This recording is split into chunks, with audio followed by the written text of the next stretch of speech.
1962 год.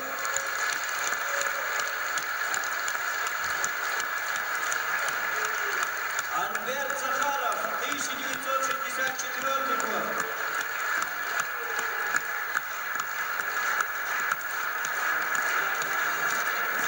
Егор Алексеев, 1980 год. И Алексеев, 1985 год. Алексей Стручков, 1985 год.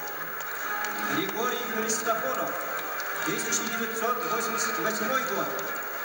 Валерий Кириласов, 1988 год. Николай Яковлев, 1991 год. Двукратный чемпион Российской Федерации Петр Молотыров. К сожалению, не смогли принять участие в торжествах чемпиона России Алховят Лунов. Он находится в командировке. Эдуард Гигеев не смог приехать на наш праздник. А Петр Попов поднимется на сцену позже, как я уже сказал, в другой номинации. Так, перед вами, друзья, чемпион Российской Федерации разных лет. Чествуем суровый Николай Коболев, наш первый российский чемпион.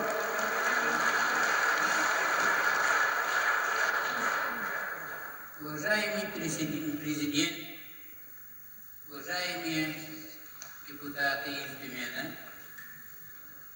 дорогие ветераны и любители спорта, позвольте мне от имени ветеранов, чемпионов Российской Федерации разных лет, поздравить вас с 40-летним юбилеем развития вольной борьбы в нашей республике и пожелать всем вам добрых успехов и здоровья.